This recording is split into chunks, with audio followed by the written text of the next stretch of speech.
ఇర్మియా గ్రంథము 33వ అధ్యాయము 3వ వాక్యం. చెరలో ఉన్నటువంటి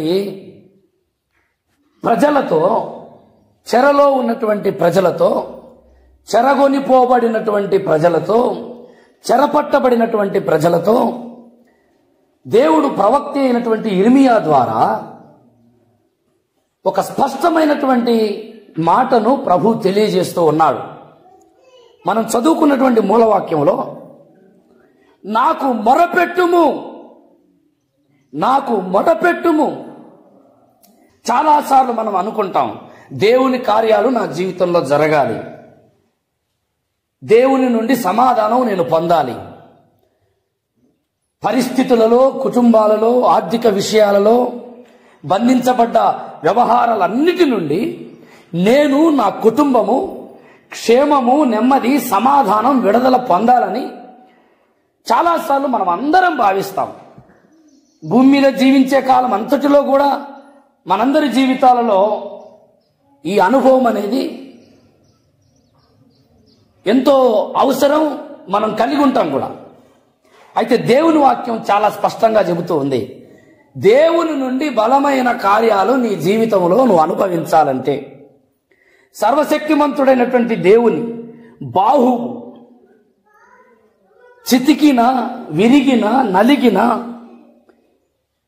వేసారిపోతున్నటువంటి నీ బ్రతుకులోనికి జొప్పించబడి సాహసోపేతమైన కార్యాలను అనుభవించాలంటే దేవుడు తన ప్రజలైనటువంటి వారికి తెలియజేస్తున్నటువంటి ఒక ప్రాముఖ్యమైనటువంటి మాట, ఒక కీ ద్వారం ఏమిటంటే, నాకు మొరపెట్టుము. ఏం చేయమంటున్నాడు? నీ జీవితంలో నువ్వు విడుదల పొందాలంటే, సాహస కార్యాలను అనుభవించాలంటే, పరిశుద్ధాత్మ శక్తిని నువ్వు పొందాలంటే, బంధింపబడ్డ ప్రతి దానిలో నుండి గొప్ప విడుదల నువ్వు పొందాలంటే, నీ పరిస్థితులలో మార్పు కలగాలంటే, చితికినటువంటి నీ పరిస్థితి చిగురించాలంటే, బంధకములలో నుండి విడుదల నువ్వు పొందాలంటే, మూయబడిన చెరసాల ద్వారములు తెరవబడాలంటే దేవుడు చెబుతున్న ఒకే ఒక మాట, నాకు మొరపెట్టుము. ఈ నాకు అనే ఆయన ఎంత శక్తిమంతుడైనటువంటి ఆయన అంటే, దానికి ముందు ఆయన చెబుతూ ఉన్నాడు, తన్ను గురించి తాను పరిచయం చేసుకుంటూ ఉన్నాడు. మీరు చూడండి 2వ వాక్యంలో, మాట నెరవేర్చు యెహోవా. దేవునికి స్తోత్రం. ఎవరాయన? మాట నెరవేర్చు యెహోవా. చెప్పండి అందరు నాతో పాటు, మాట నెరవేర్చు యెహోవా. మనుషులు మాట ఇస్తే మర్చిపోతారు, మనుషులు మాట ఇస్తే దాటిపోతారు, మనుషులు మాట ఇచ్చి కూడా మనలను దాటిపోయే అవకాశం ఉంది, మాట మార్చే అవకాశం ఉంది. కానీ నేను ప్రకటిస్తున్న నా దేవుడు, మనం ఆరాధిస్తున్న మన దేవుడు మాట ఇచ్చాడంటే దానిని నెరవేర్చక మానడు.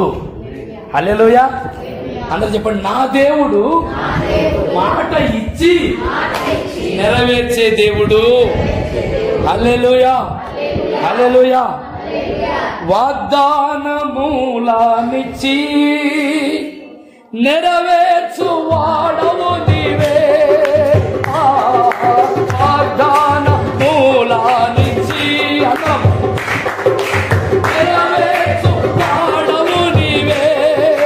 నమ్మకమైన దేవా, నన్ను కాపాడు వాడవు నీవే. నమ్మకమైన దేవా, నన్ను కాపాడు వాడవు నీవే. ప్రభువా నిన్ను కొనియాడే, హల్లెలూయా పాడేదా.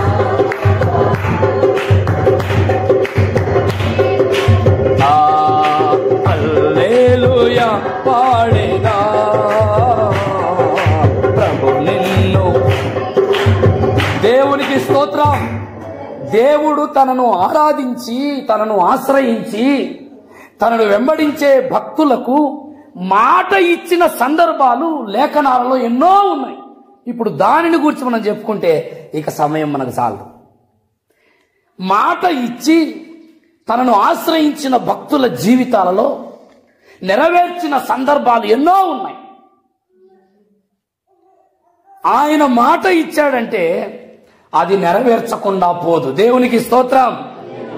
దేవుడు చెప్పిన ఏమండి లూకా సువార్త 1వ అధ్యాయంలో దేవుడు చెప్పిన ఏ మాట అయినను నిరర్ధకము కానేరదు. దేవునికి స్తోత్రం. చెప్పండి అందరూ, దేవుడు చెప్పిన ఏ మాట అయినను నిరర్ధకము కానేరదు. ఆమేన్, ఆమేన్. యోబు గ్రంథం 42:1 యోబు అంటాడు, నీవు సమస్త క్రియలు చేయగలవాడవనియు నీవు ఉద్దేశించినది ఏది నేను ఎరుగుదును అంటాడు. నీవు సమస్త క్రియలు ఎప్పుడంటున్నాడు ఆ మాట? యోబు గ్రంథం 1:4 కాదు అనేది, యోబు గ్రంథం 42:1 అంటున్నాడు. అప్పటికి యోబు జీవితం ఏమైపోయింది? మొత్తం పోయింది, అన్ని పోయినాయి. అన్ని పోయినా చుట్టూ వ్యతిరేకతలు ఏర్పడుతున్నా గొప్ప కూలిపోయిన యోబు దేవుని ముఖ దర్శనం చూసి అంటున్నాడు, నీవు సమస్త క్రియలు చేయగలవాడవని నువ్వు ఉద్దేశించినది ఏది? దేవునికి స్తోత్రం. ఆయన మాట నెరవేర్చు యెహోవా. మాట నెరవేర్చు యెహోవా. నీ కుటుంబాన్ని గూర్చి, నీ పిల్లలను గూర్చి, నీ భవిష్యత్తును గూర్చి, నీ బాగోగులను గూర్చి దేవుడు లేఖనాలలో పలికిన ప్రతి మాట నెరవేరుస్తాడు. ఆమేన్. ఆయన నమ్మదగిన వాడు. మనమే నమ్మదగని వారం కాదు. మనమే నమ్మకం ఉండటం లేదు. మనమే సందేహిస్తున్నాం, మనమే సంశయిస్తున్నాం, మనమే సంకోచిస్తున్నాం, మనమే కునిగిపోతున్నాం, కలవరపడిపోతున్నాం. దావీదు అంటాడు కీర్తనలో 26:1 ఏమన్నాడు దావీదు? ఏమీ సందేహింపకుండా యెహోవా యందు నేను నమ్మిక ఉంచుచున్నాను అన్నాడు. దేవుని కార్యాలు నెరవేర్పు నీ జీవితాన్ని అనుభవించాలంటే నువ్వు దేవుణ్ణి నమ్మాలి, పరిపూర్ణంగా నమ్మాలి. ఆయన మాట నెరవేర్చు యెహోవా. ఇంకా చూడండి,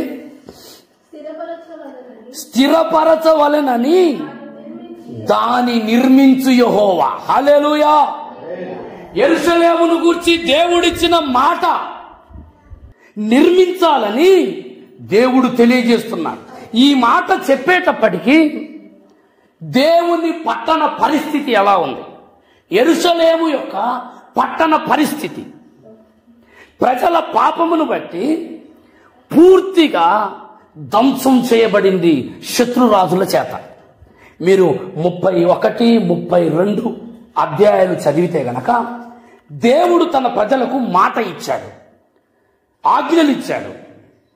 దేవుడిచ్చినటువంటి ఆజ్ఞలను స్థిరపరచబడిన తరువాత ప్రజలు పూర్తిగా విస్మరించారు. మీరు ఇదే ఇర్మియా గ్రంథం 32:26 నుంచి మీరు గమనించినట్లయితే ప్రజలు దేవునికి విరోధముగా తిరుగుబాటు చేసినటువంటి విషయాలను గురించి ఇక్కడ చెబుతూ ఉన్నాడు. 32వ అధ్యాయం అంతా మీరు చదవండి, ధ్యానించండి. తర్వాత 32వ అధ్యాయం 23వ వాక్యం చూడండి. 23వ వాక్యం, వారు ప్రవేశించి దాన్ని స్వతంత్రించుకొనిరి గాని నీ మాట వినకపోయిరి, నీ ధర్మశాస్త్రమును అనుసరించకపోయిరి. వారు చేయవలెనని నీవు ఆజ్ఞాపించిన వాటిలో అబ్బా దేనిని చేయకపోయిరి. పైపెచ్చు వాళ్ళు ఎంత దిగజారిపోయారో తెలుసా? 32వ అధ్యాయము 29 నుండి 35 వచనాల వరకు మీరు చూస్తే, 32వ అధ్యాయము 29 నుండి 35 వచనాల వరకు మీరు చూస్తే 6 రకాలుగా దేవుని ప్రజలు పతనమైపోయినట్లుగా చూస్తాం. మొదటిది, అన్యదేవతలకు అర్పించడానికి పూనుకున్నారు. 29వ వచనంలో ఉంది. 2, దేవుని ఎదుట చెడుతనము చేయటానికి సాహసించి దేవునికి కోపం పుట్టించారు. 30వ వచనం, 32వ వచనంలో యెరూషలేము నివాసులు దుష్ప్రవర్తన చేసి దేవుని యొక్క దృష్టికి, దేవుని హృదయాన్ని గాయపరిచారు. ఆ తరువాత మీరు 34వ వచనంలో చూడండి, మందిరమును అపవిత్రపరిచారు, హేయమైన వాటిని తెచ్చి పరిశుద్ధమైన మందిరంలో పెట్టారు. 35వ వాక్యంలో బయలుకు బలిపీఠమును కట్టి బలులర్పించారు. భయంకరమైన పరిస్థితులలో మగ్గుతున్నప్పుడు దేవుడు తన ప్రజలకు గొప్ప విడుదలనిస్తే, వాగ్దాన దేశమునిస్తే, వాగ్దాన దేశములోనికి వెళ్ళి దేవుని ఆరాధించి మహిమపరిచి ఘనపరచకుండా పూర్తిగా దేవుని నియమాలను విస్మరించి దేవునికి కోపమును పుట్టించిన ప్రజల పరిస్థితి 31, 32 అధ్యాయాల్లో చూస్తాం. పూర్తిగా బంధించబడ్డారు, శత్రురాజుల చేత దురాక్రమణ చేయబడ్డారు. యెరూషలేము యొక్క పరిస్థితి ఎంత దారుణమైపోయిందంటే 33:4 చూడండి, 33:4, ముట్టడి దిబ్బల దెబ్బకును ఖడ్గమునకును పట్టణములోని ఇళ్ళన్నీయు యూదారాజుల నగరులను శిథిలమైపోయాను కదా. ఏమండి, ముట్టడి దిబ్బల దెబ్బకు ఖడ్గమునకు పట్టణములోని ఇళ్ళన్నీయు యూదారాజుల నగరులను శిథిలమైపోయాయి. దీనిని గురించి విలాపవాక్యముల గ్రంథం చదివితే మీకు మరింత లోతుగా అర్థమవుతుంది. విలాపవాక్యముల గ్రంథం, యెరూషలేము యొక్క నగరులు ఎంత సౌందర్యవంతమైనవంటే, ఎంత సుందరమైనవంటే, విలాపవాక్యములు 1వ అధ్యాయంలో ప్రవక్త ప్రార్థిస్తాడు, జనభరితమైన పట్టణమా నీవు ఎట్లు ఏకాకివైతివి, ఉన్నత స్థానములో ఉన్న నీవు ఎట్లు నేల మట్టుకు పడద్రోయబడితివి. దాని సౌందర్యాన్ని వర్ణిస్తూ దాని పతనాన్ని గూర్చి ప్రవక్త విలపిస్తాడు. అందుకే విలాపవాక్యముల గ్రంథం బాగా చదవండి. ప్రియ దేవుని ప్రజలారా, ప్రజల యొక్క పరిస్థితి ముట్టడి దిబ్బ, శిథిలమైపోయినటువంటి పరిస్థితి. పూర్తిగా శత్రురాజులు ధ్వంసం చేశారు, స్వాధీనపరుచుకున్నారు, పట్టబడ్డారు. శేషం మాత్రం మిగిల్చి అందరి చెరగొనిపోయారు. అటువంటి భయంకరమైనటువంటి కాలములో, నిరాశ నిస్పృహమైనటువంటి కాలములో, హోప్లెస్ సిచ్యువేషన్ ఆవరించినటువంటి సమయంలో దేవుడు ప్రవక్త ద్వారా మాట్లాడుతున్నాడు. ఏమనంటే, మాట నెరవేర్చు యెహోవా, దాన్ని స్థిరపరచవలనని దాన్ని నిర్మించి యెహోవా అను నామము వహించిన వాడు ఇలాగు సెలవిచ్చుచున్నాడు. ఏమని? నాకు మొరపెట్టు. ఆమేన్. నాకు మొరపెట్టు, నేను మాట నెరవేర్చు యెహోవాను, స్థిరపరచవలనని దానిని నిర్మించే యెహోవాను, యెహోవాను నామము గలవాడను. యెహోవా అను నామం అంటేనే దయ, కనికరము, కృపా, సత్య సంపూర్ణత ఇమిడి ఉన్న నామం. దేవునికి స్తోత్రం. నాకు మొరపెట్టు. నీ పరిస్థితి ముట్టడి దిబ్బగా మారిపోయిందా? నీ పరిస్థితి ఖడ్గము పాలైపోయిందా? నీ వ్యక్తిగత జీవితంలో నువ్వు అభివృద్ధి పొందలేని పరిస్థితి అనుభవిస్తున్నావా? ఓటమి పాలవుతున్నావా? కృంగిపోతున్నావా? కలవరాలు నిన్ను తరుముతున్నాయా? నువ్వు పొందాలని ఆశించే అనేక విషయాలు నువ్వు పొందలేకపోతున్నావా? నాకు మొరపెట్టు, నేను నెరవేర్చేవాడను. దేవునికి స్తోత్రం. నేను స్థిరపరిచేవాడను, యెహోవాను నామము గలవాడను. నాకు మొరపెట్టు. ప్రార్థన అనే అనుభవం మన జీవితాల్లో అనేకమైన కార్యాలు చేయగలుగుతుంది అనడానికి ఈ 33వ అధ్యాయం మనకెంతో అర్థం పడుతుంది. దేవునికి స్తోత్రం. హల్లెలూయా. మొరపెట్టుము, మొరపెట్టుము. నువ్వు మొరపెట్టవలసిన సమయంలో మొరపెట్టకపోతే దేవుని కార్యాలను నువ్వు చూడలేవు. పట్టబడ్డ సమయంలో మొరపెట్టు, కృంగిన సమయంలో మొరపెట్టు, చుట్టూ శత్రురాజులు అలుముకుంటున్న పరిస్థితుల్లో మొరపెట్టు. నీకు ఏమి అర్థం కాని సమయంలో మోకరించి నాకు ప్రార్థన చేయి. దేవునికి స్తోత్రం. నాకు మొరపెట్టుము, నేనేం చేస్తానంటున్నాడు, నీకు ఉత్తరమిచ్చదను. హల్లెలూయా, హల్లెలూయా. మనము ఆరాధించే దేవుడు ఏమండి? ఏ దేవుడు చెప్పండి? ఏమేం చెప్పాను? 1, మాట నెరవేర్చు దేవుడు. 2, స్థిరపరిచే దేవుడు. 3, నిర్మించే దేవుడు. 4, ఉత్తరమిచ్చే దేవుడు. హల్లెలూయా, హల్లెలూయా, హల్లెలూయా. నా ప్రార్థన ఆలకించువాడా, నా కన్నీరు తుడచువాడా, నా ప్రార్థన ఆలకించువాడా, నా కన్నీరు తుడచువాడా,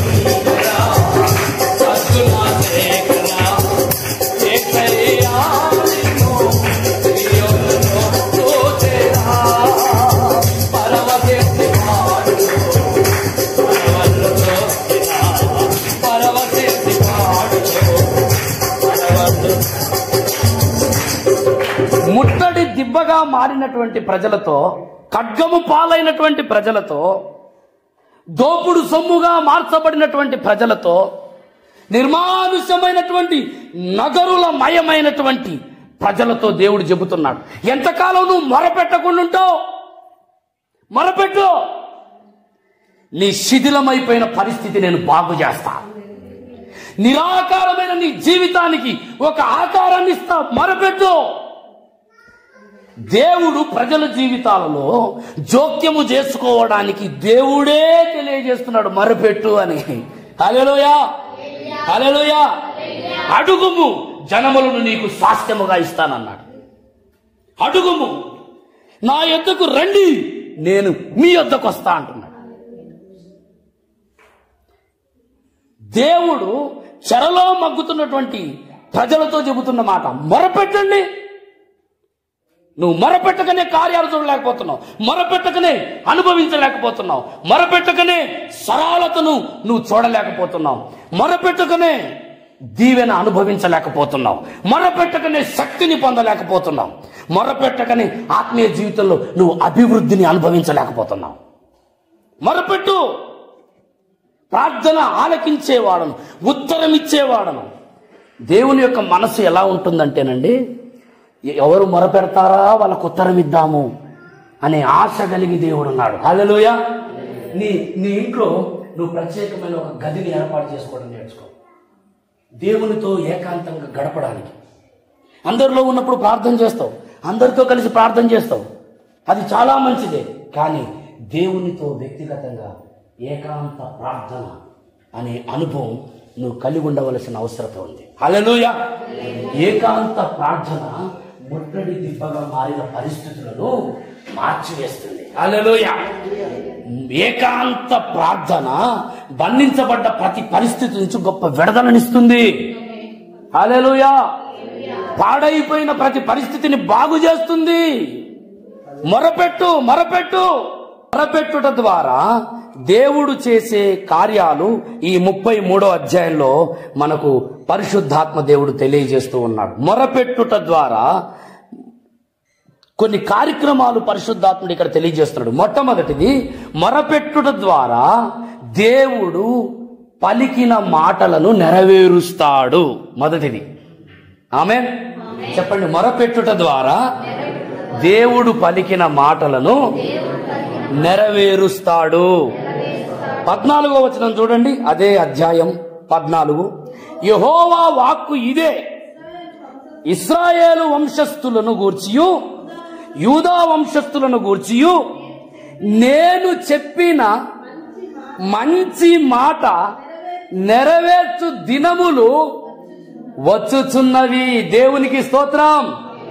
నాకు మొరపెట్టుము, నేను మిమ్మును గూర్చి చెప్పిన మంచి మాటలు నెరవేర్చు దినములు వచ్చుచున్నవి. హల్లెలూయా.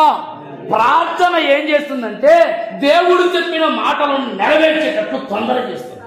హల్లెలూయా, హల్లెలూయా. ప్రార్థన జీవితాన్ని ఎప్పుడు మిస్ అవ్వదు. ప్రార్థన జీవితాన్ని ఎప్పుడు మిస్ అవ్వదు. మందిరానికి వచ్చి కూర్చొని స్తోత్రం చెప్పి ప్రైజ్రాడక వెళ్ళిపోవటం కాదు మందిరానికి రావాల్సింది. మందిరానికి నువ్వు ఎందుకు రావాలంటే దేవునితో వ్యక్తిగత సహవాసాన్ని ఏర్పాటు చేసుకోవడానికి రావాలి. ప్రార్థన అనే అభిషేకం, ప్రార్థన అనే అనుభవం, ప్రార్థన శక్తి నువ్వు పొందడానికి రావాలి. ఆమేన్, హల్లెలూయా. యేసు ప్రభు శిష్యులకు అదే నేర్పించాడు. ప్రార్థన ఎలా చేయాలో ప్రభు నేర్పించాడు. ఆమేన్, హల్లెలూయా. ప్రార్థనకు సమయాన్ని ఇవ్వండి. దేవుడు మీ జీవితాలలో జోక్యం చేసుకోవాలంటే దేవుడు చెప్పిన మంచి మాటలు నెరవేర్చే దినములే ప్రార్థన చేసే దినములు. హల్లెలూయా. చెప్పండి గారు. దేవుడు చెప్పిన మంచి మాటలు నెరవేర్చు దినములే ప్రార్థన చేయు దినములు. ఎక్కడైతే ప్రార్థన విజ్ఞాపనలు ఉంటాయో వారి జీవితంలో, వారి కుటుంబాల్లో దేవుడు చెప్పిన మంచి మాటలన్నీ నెరవేర్చబడతాయి. నెరవేర్చబడటం లేదని నువ్వు అడగడానికి వీలు లేదు. ఎందుకు? నువ్వు ప్రార్థన చేస్తేగా నెరవేరడానికి. ప్రార్థన ఏది? ప్రార్థన కొరకు మోకరిస్తే కొంతమందికి నిద్ర వస్తుంది. ప్రార్థన కొరకు మోకరిస్తే కొంతమందికి వేరే వేరే ఆలోచనలు. ప్రార్థనలో గడిపేది ఎక్కడ? ప్రార్థనకు నువ్వు సమయం ఇస్తున్నావా? ప్రార్థనకు నీ జీవితంలో 1 గంట సమయాన్ని నువ్వు కేటాయిస్తున్నావా? రకరకాల పనులతో, రకరకాల వ్యవహారాలతో, రకరకాల విషయాలతో తీరిక లేకుండా పని పని పని పని పని. కొంతమందికి సమయం దొరికితే ఆ ముచ్చట్లు ఈ ముచ్చట్లు, వాళ్ళని గురించి వీళ్ళని గురించి ఈ సోదంతా పక్కన పెట్టి దేవుడు నెరవేర్చే దినములు నీ కుటుంబంలో, నీ జీవితంలో, నీ పిల్లల్లో, నీ భర్తలో రావాలంటే మొరపెట్టడం నేర్చుకో. ఆమేన్, హల్లెలూయా. మంచి దినములు చూడాలని అనుకుంటున్నావా? మొరపెట్టడానికి సమయమే. చాలా మంది దేవుడిచ్చే సమయాన్ని దొంగలిస్తున్నారు. మంచి దినములు నువ్వు చూడలేకపోతున్నావు. ఎందుకు? నా జీవితంలో మంచి రోజులే లేవు బ్రదర్. కొంతమంది అంటారు, అన్నా నా జీవితంలో మంచి రోజులే లేవన్నా. ఎప్పుడు చూసినా ఇబ్బందులు, పరిస్థితులు, కష్టాలు, నష్టాలు, దుఃఖం. మంచి రోజులు ఎక్కడి? గతించిన రోజులు మంచి రోజులు లేవు. రాబోయే రోజులు కూడా మంచి వస్తూ లేవు. గతించిన రోజులు ఒకవేళ నీ జీవితంలో నీకు నష్టాన్ని, దుఃఖాన్ని, ఓటమిని నీ కుటుంబంలో తెచ్చిపెట్టేమో కానీ భవిష్యత్తును నువ్వు మార్చుకోగలవు. హల్లెలూయా. నేను భవిష్యత్తును మార్చుకోగలను. ఎలా మార్చుకోగలవు? మొరపెట్టుట ద్వారా. దేవునికి స్తోత్రం. హల్లెలూయా. నువ్వు పొందవలసిన ప్రతిదీ మొరపెట్టుటతో విడుదలవుతుంది. చెరలో ఉన్న వారితో దేవుడు ఏం చెబుతున్నాడు? మొరపెట్టండి. నువ్వు చెరలో ఉన్నా బాధ లేదు. దుష్టుడు నిన్ను ఏ విషయంలో బంధించినా, నీ కుటుంబాన్ని బంధించినా, నీ ఆత్మీయ జీవితాన్ని బంధించినా, నువ్వు పొందవలసిన అనుభవాలను పొందకుండా బంధించినా, ఓ ఇశ్రాయేలు, ఓ యెస్రూను, నువ్వు నాకు మొరపెట్టుము, నేను నీకు ఉత్తరం ఇస్తా. హల్లెలూయా, హల్లెలూయా. మొరపెట్టు, మొరపెట్టు, మొరపెట్టు. ఎడతెగక దేవుని బ్రతిమాలుకో. ఆమేన్. ప్రియులారా, ప్రార్థన కొరకు మీరు సమయం ఇవ్వాలి. దేవుడు పలికిన మంచి మాటలు నీ జీవితంలో నెరవేర్చబడవలసిన దినములు నువ్వు చూడాలనుకుంటున్నావా? నా జీవితంలో మంచి రోజులు వస్తాయని నేను అనుకోవటం లేదు బ్రదర్. ఎందుకు రావు? నువ్వు అనుకుంటున్నావు రావని, కానీ నువ్వు మొరపెడితే హల్లెలూయా, నీ చుట్టూ ఉన్న వాళ్ళు ఆశ్చర్యపడే రోజులను నీ జీవితంలో నా ప్రభువు తీసుకొస్తాడు. ఆమేన్. నీ భర్త విషయంలోనైనా, నీ కుటుంబం విషయంలో, నీ పిల్లల విషయంలో, నీ పరిస్థితుల విషయంలో నువ్వు మొరపెట్టు, మొరపెట్టు. దయచేసి మీకు అందరికీ చెబుతున్నా, యేసు ప్రభువు సమస్తాన్ని చూసిన వాడైన భూమి మీదకి వచ్చినప్పుడు ఆయన ఎక్కువగా దేంతో గడిపాడు చెప్పండి? ప్రార్థించటంలో గడిపాడంట. ఏకాంత ప్రార్థనలో ప్రభు గడిపాడు. ప్రార్థన పరలోకమును కదిలిస్తుంది. దేవునికి స్తోత్రం. ప్రార్థన ఏం చేస్తుంది? పరలోకమును కదిలిస్తుంది.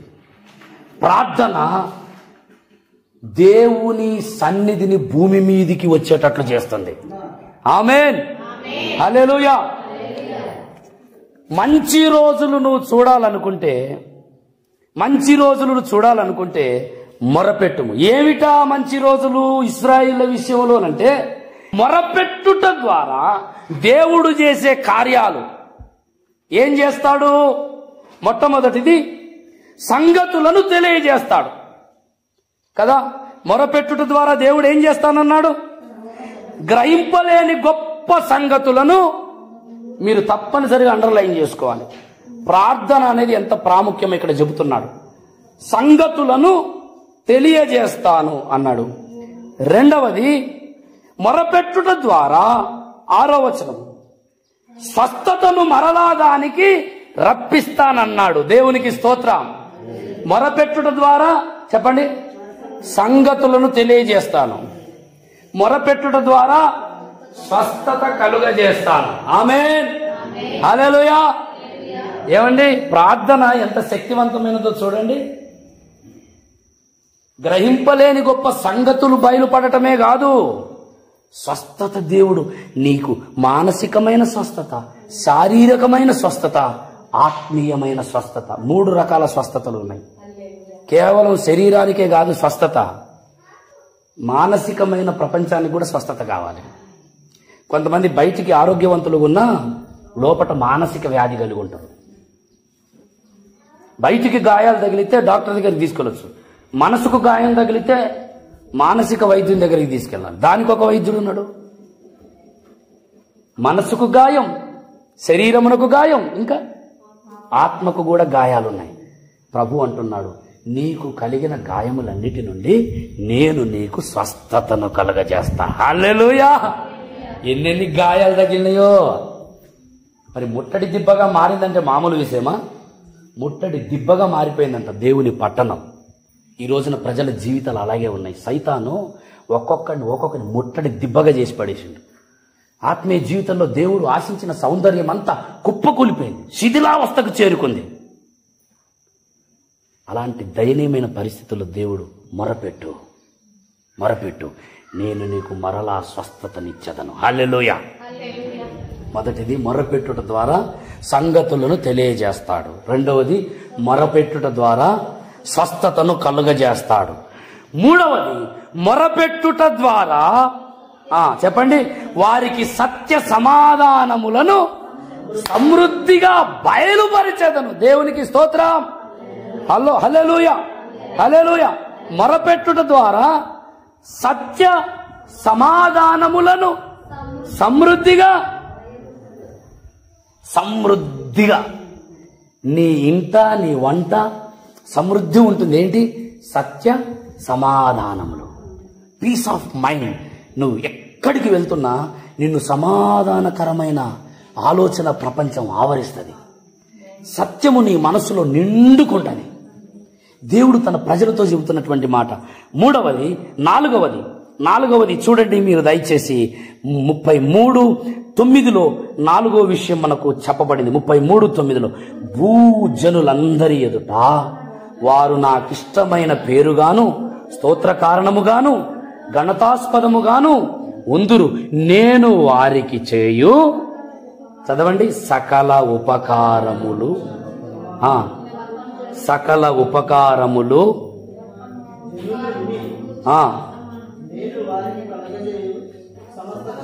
3 విషయాలు చెబుతున్నాడు ఇక్కడ. ఒకటి సకల ఉపకారములు, మొదటిది. రెండవది సమస్త క్షేమము. నాలుగవది సమస్తమైన మేలు. దేవునికి స్తోత్రం.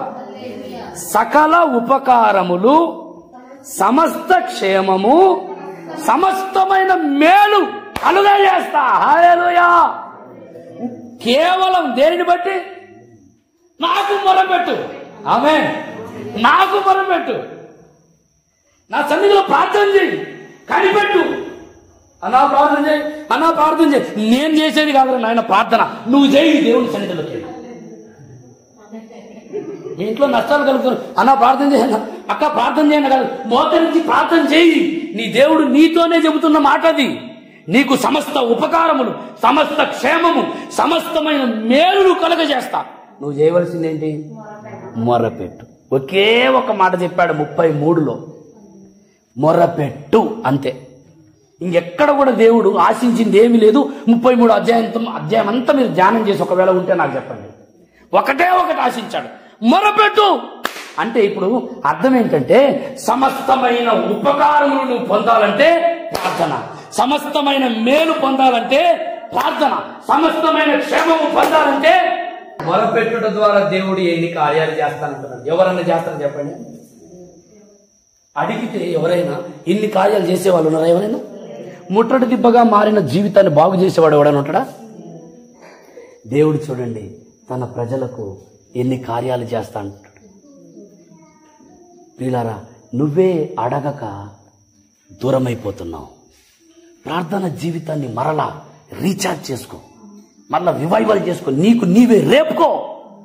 గుంపుతో కలిసి ప్రార్థన చేయి, ఒంటరిగా కలిసి ప్రార్థన చేయి. కొన్ని సుమారు 3 నెలల నుంచి అనుకుంటా, 2 నెలల నుంచే సుమారు ఎక్కువగా గ్రూప్లో మనం ప్రార్థన చేస్తున్నాం. ఒమేగా రివైవల్ చర్చ్ గ్రూప్లో సహోదరులు కొత్తపల్లి నుంచి అందరూ ఉదయం సాయంత్రం మానక ప్రార్థన చేస్తున్నాం. అయితే కొంతమంది ఈ ప్రార్థన పోరాటంలో కలవటం లేదు. వీళ్ళు ఎంతమంది కలుస్తున్నారు? చేతులు ఎత్తండి. 3, 4. మంచి రోజులు చూడాలని మీకు ఆశ లేదా? మంచి రోజులు చూడాలని ఆశ లేదా? మంచి రోజులు చూడాలనుకుంటే నువ్వు ప్రార్థన పోరాటంలో ఏకీభవించు. దేవునికి స్తోత్రం, హల్లెలూయా. నీ సమయాన్ని 1 గంట ప్రార్థనకి దేవుని బలమైన శక్తి నువ్వు ఎందుకు అనుభవించవు? హల్లెలూయా. సమస్తమైన ఉపకారములు నువ్వు ఎందుకు పొందుకో? నువ్వు ప్రార్థించక పొందలేకపోతున్నావు. నువ్వు ప్రార్థించక దేవుని కార్యాలు చూడలేకపోతున్నావు. అన్నిటికీ సమయం ఇస్తున్నావు, ప్రార్థనకు నువ్వు సమయం ఇవ్వటం లేదు. ఇశ్రాయేలీలతో చెరలో ఉన్న వారితో దేవుడు ఎందుకు నాకు మొరపెట్టుమని అంటున్నాడంటే, ఇంత నలిగిపోతున్నా వాళ్ళు చెయ్యట్లేదు. ఏమిటంటే మొరపెట్టడం. ఇంత నలిగిపోయినా ఇశ్రాయేల్ ఏం చేయటం లేదు? మొరపెట్టడం లేదు. కొంతమందికి ఎన్ని దెబ్బలు తగిలినా ప్రార్థన చేయరు, ఎన్ని ఆటంకాలు ఎదురైనా ప్రార్థన చేయరు, ఎంత గాయం ఎదురైనా ఈ గాయం నేను దేవుణ్ణి చేరడానికే, దేవుని తట్టు తిరగడానికే, దేవుని కార్యాలు చూడడానికే ఈ గాయం నాకు ఎదురైంది. ఆయన పాదాల దగ్గరికి వెళ్ళి నేను ప్రార్థన చేసి దేవుని సమాధానం పొందుకుంటా, సమస్త ఉపకారాలు పొందుకుంటా, సమస్త క్షేమం పొందుకుంటా. క్షేమం లేకపోవడానికి, ఉపకారాలు దూరమైపోవడానికి, మేలు పొందకపోవడానికి కారణమే నేను ప్రార్థన చేయకపోవటం. ముట్టడి దిబ్బగా మారిన నా జీవితంలోనికి, నా కుటుంబంలోనికి, బంధించబడ్డ నా పరిస్థితుల్లోనికి దేవుని యొక్క జోక్యం పొందకపోవడానికి కారణం నేను ప్రార్థన చేయకపోవటమే. ప్రార్థన లేదు. కాబట్టి ఈ రోజు నుండి ఎవరు ఏదైనా జరిగితే ప్రార్థన చేయి కాదు, జరిగితే మోకరించి నువ్వే ప్రార్థన చేయి. ఆమేన్. ప్రార్థన అయిపోగానే మన వాళ్ళకి అలవాటు, ఏం అలవాటు? ప్రార్థన చేయను, ఇంతసేపు చేసిన ప్రార్థన కాదా? అది చాలా తక్కువ స్థాయి. ఏమనుకోవద్దు. అది చాలా తక్కువ స్థాయి. నర్సరీ పిల్లలకు ఎట్లా తీసుకెళ్తాం చెప్పండి? బలవంతంగా స్కూల్కి తీసుకెళ్తాం. వాడికి అన్ని A to Z చిన్న నేర్పిస్తాం. అది అటువంటిది అనమాట. అయిపోగానే అన్న మాకు ప్రార్థన చేయాలి. దేవుని సన్నిధిని నువ్వు పొందే ఆ స్థాయి నీలోనికి రావాలి. ఆమేన్. హల్లెలూయా, హల్లెలూయా. ఇంకొక మాట చెబుతాను, మీరు దయచేసి చూడండి. మొరపెట్టుట ద్వారా ఒకటి ఏం చెప్పండి? మొరపెట్టుట ద్వారా సంగతులను తెలియజేస్తాడు. మొరపెట్టుట ద్వారా స్వస్థతను రప్పిస్తాడు. మొరపెట్టుట ద్వారా సత్య సమాధానమును సమృద్ధిగా బయలుపరుస్తాడు. మొరపెట్టుట ద్వారా సమస్త ఉపకారములు, సమస్త క్షేమం, సమస్త మేలు కలుగజేస్తాడు. మొరపెట్టుట ద్వారా ఇంకొక మాట కూడా మీరు దయచేసి చూడండి 11వ వాక్యం చూడండి. 11వ వాక్యం యెహోవా ఈలాగు సెలవిచ్చుచున్నాడు. యెహోవా ఈలాగు సెలవిచ్చుచున్నాడు, ఇది పాడైపోయెను, దీనిలో నరులు లేరు, నివాసులు లేరు, జంతువులు లేవు అని మీరు చెప్పుకొని ఈ స్థలములోనే లేరు లేరు లేరు లేరు అంటున్నారు. మొత్తం ఎంటీ, జనభరితమైన పట్టణం ఏమైపోయింది? ఎంటీ అయిపోయింది. అందమైన ఆత్మీయ జీవితం ఏమైపోయింది? ఎంటీ అయిపోయింది. అవునా కాదా? ప్రార్థన లేదు, వాక్యము లేదు, మనం అట్లా చెప్పుకోవాలి. అవునా కదా? అంతేనా? మనం ఏం చెప్పుకోవాలి? ప్రార్థన లేదు, వాక్యము లేదు, స్తుతి లేదు, ప్రేమ లేదు, కనికరం లేదు, క్షమాపణ లేదు, దయ లేదు, ఆత్మీయ వరాలు లేవు, ఆత్మీయ అభిషేకము లేదు, దేవుని సమాజముగా కూడుట లేదు. ఉన్నాయా? ఎప్పుడో ఒకసారి అటెండ్ వేసుకోవడానికి వస్తుంది. లేవు, అన్నీ లేవు, అన్నీ అయిపోయినాయి. అయితే దేవుడు అంటున్నాడు, నువ్వు నాకు మొరపెట్టు. దేవునికి స్తోత్రం. మొరపెట్టు. నేనేం చేయబోతున్నా? నేను చెప్పిన మంచి మాట నెరవేర్చు దినములు తీసుకురాబోతున్నా. ఏంటా మంచి మాట అంటే చూడండి, లేవు లేవు లేవని మీరు చెప్పుకొనుచున్నారే, దానిని నేను ఇప్పుడు రద్దుపరచబోతున్నా. దేవునికి స్తోత్రం. మనుషులు చెప్పుకునే ప్రతి దానిని రద్దుపరచగలిగిందే ప్రార్థన. హల్లెలూయా. నిన్ను చూసి నలుగురు నవ్వుకుంటున్నప్పుడు నీ జీవితాన్ని నలుగురికి ఆశీర్వాదకరంగా మార్చేదే ప్రార్థన. నువ్వు కోల్పోయిన ప్రార్థనా జీవితం, నువ్వు పోగొట్టుకున్న వాక్య జ్ఞానం, నువ్వు పోగొట్టుకున్న అభిషేకం, నువ్వు పోగొట్టుకున్న పరిశుద్ధత, నువ్వు పోగొట్టుకున్న సహవాసాన్ని మరలా నీకు అనుగ్రహించేదే ప్రార్థన. ప్రార్థన ప్రార్థన. హల్లెలూయా, హల్లెలూయా. అటువంటి ప్రజలతో దేవుడు చెబుతున్నాడు, నాకు మొరపెట్టు, నేను చెప్పు మంచి దినములు నెరవేర్చబో రోజులు నువ్వు చూడబోతున్నావు. నాకు మొరపెట్టు. ఏమిటా రోజులు? ఏమిటా రోజులు అంటే చదవండి ఇప్పుడు మళ్ళీ 10:11. యెహోవా ఈలాగు సెలవిచ్చుచున్నాడు, ఇది పాడైపోయెను, దీనిలో నరులు లేరు, నివాసులు లేరు, జంతువులు లేవు అని మీరు చెప్పు ఈ స్థలములోనే మనుషులనైనను, నివాసులైనను, జంతువులైనను లేక పాడైపోయిన యూదా పట్టణములలోనే, యెరూషలేము వీధులలోనే సంతోష స్వరమును, ఆనంద శబ్దమును. ఎన్ని స్వరాలు చెబుతున్నాడో ఇక్కడ చూడండి. మొట్టమొదటిది సంతోష స్వరం. దేవునికి స్తోత్రం. లేని ఆ స్థలములోనే, పాడు దిబ్బగా మారిన ఆ స్థలమునే ఇప్పుడు ఆ స్థలములో ఏమొస్తుందంట? ఫస్ట్ది సంతోష స్వరం. దేవునికి స్తోత్ర. ఇక దుఃఖ స్వరమును నేను కొట్టివేయబోతున్నా. బాధాకరమైన స్వరము కొట్టివేయబోతున్నా. ఇబ్బందులను గురించి మాట్లాడుకునే స్వరమును నేను కొట్టివేయబోతున్నా. బలహీనతలు, రోగాలను గురించి మాట్లాడుకునే స్వరము నేను కొట్టివేయబోతున్నా. సంతోష స్వరం.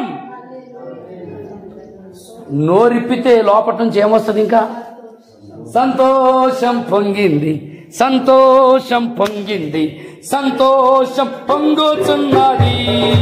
హల్లెలూయా. యేసు నన్ను ఆది నుండి సంతోషం పొంగుచున్నది. హల్లెలూయా. సంతోషం పొంగుచున్నది.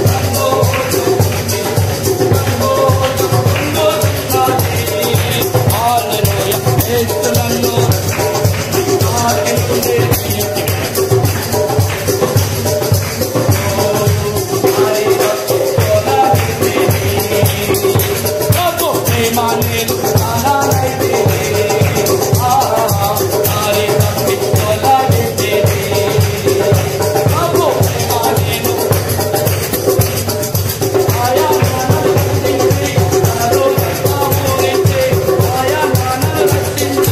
తనదో రక్తమునిచ్చి నిత్య జీవమును ఇచ్చి జీవితమును మార్చి నిత్య జీవమును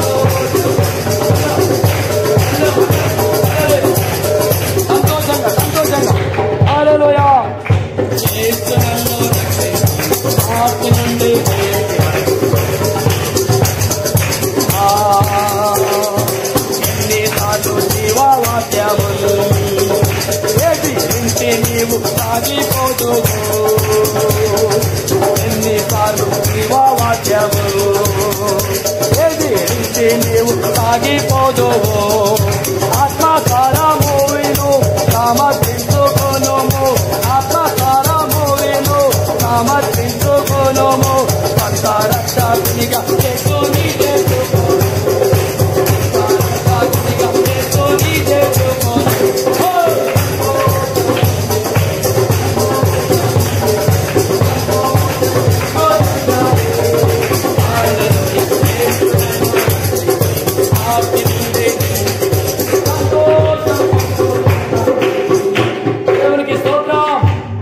యేసయ్య రక్షించిన నాటి నుండి మన జీవితంలో నేటి వరకు పొంగి పొర్లేది సంతోష స్వరం. దేవునికి స్తోత్రం. ఎక్కడుందన్నా సంతోష స్వరం. రోజు ఏదో ఒక బాధ, రోజు ఏదో ఒక నొప్పి, రోజు ఏదో ఒక ఒత్తిడి. ఎక్కడుందండి పాస్టర్ గారు సంతోష స్వరం? నీకు లేదు. ఎందుకు తెలుసా? నువ్వు మొరపెట్టడం లేదు కాబట్టి. సింపుల్. ఎందుకు లేదు సంతోష స్వరం?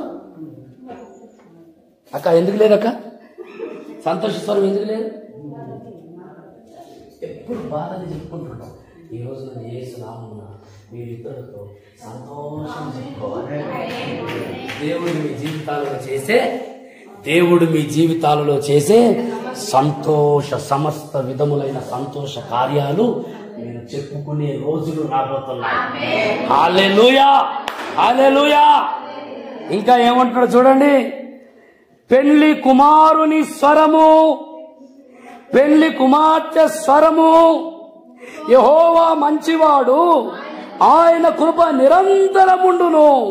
సైన్యములకు అధిపతియగు యెహోవా స్తుతించుడి అని పలుకువారి స్వరము. దేవునికి స్తోత్రం. హల్లెలూయా. ఎంకరేజ్మెంట్. నిన్ను రేపే స్వరం రాబోతుంది.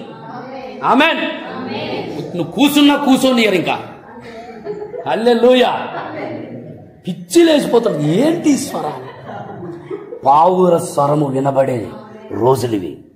బండ సందులలో పావుర స్వరము వినబడే రోజులు. భయంకరమైన శ్రమలు, ఇబ్బందులు, ప్రతికూలతలు, కరువు చుట్టూ ఆవరించిన ఈ బండ సందులలో యేసయ్య గాయాలలో నుండి పైకి వచ్చినటువంటి పావురమే సంఘం. ఆ సంఘం యొక్క స్వరం పిట్టల కోలాహలంలాగా దేశమంతటా వినబడే రోజులు ఇవి. హల్లెలూయా, హల్లెలూయా. సంతోష స్వరము, పెళ్లి కుమార్తె పెళ్లి కుమారుని స్వరము. యెహోవాను స్తుతించుడి అని పలుకువారి స్వరము మరలా మరలా మరలా వినబడును. హల్లెలూయా. ఒకప్పుడు వినబడింది, కానీ ఆగిపోయింది. సంతోష స్వరాలు ఆగిపోయాయి. ఆత్మ సంబంధమైన పాటలు, గాయాలు ఆగిపోయాయి. కొంతమంది లేచినది మొదలుకొని సాయంత్రం వరకు పాటలు పాడుకుంటూనే ఉంటారు. అట్లా పాటలు పాడకపోతే నేను ఉండలేను బ్రదర్ అంటారు. కానీ రోజుల తరువాత చూస్తే ఆ పాటలు కొంతమంది జీవితాల్లో మోగిపోయాయి. దేవా, మా కుటుంబంలో సంతోష స్వరాలు వినబడును గాక. దేవా, మా కుటుంబంలో చెప్పండి, మా కుటుంబంలో సందడి గల సమయములు వినబడును గాక. మా కుటుంబంలో యెహోవాను స్తుతించుడి అని పలుకువారి స్వరము మరలా వినబడును గాక. హల్లెలూయా.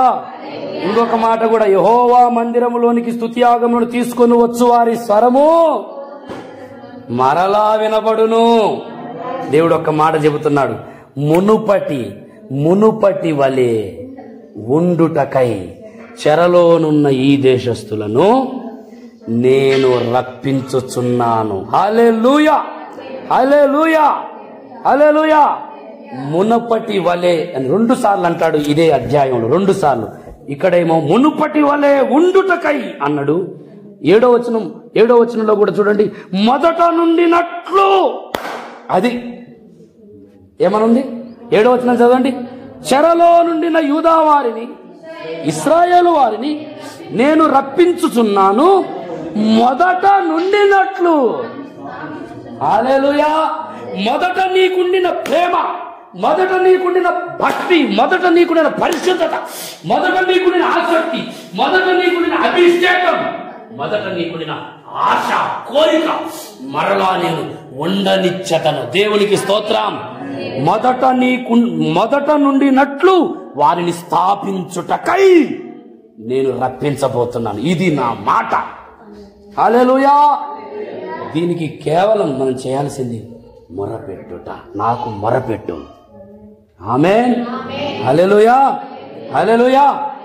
మొరపెడదాం. ప్రియులారా, మన జీవితంలో ఎంత మొరకు దూరం అయిపోయి, నువ్వు ప్రార్థనకు దూరం అయిపోయిన కారణాన్ని బట్టి దేవుడు చేస్తానని చెప్పిన అనేక విషయాలు నీకు దూరం అయిపోయాయి. ఈరోజు మరొక్కసారి ప్రభు సన్నిధిని ఆశ్రయిద్దాం, మోకరిద్దాం, ప్రార్థన చేసుకుందాం. హల్లెలూయా.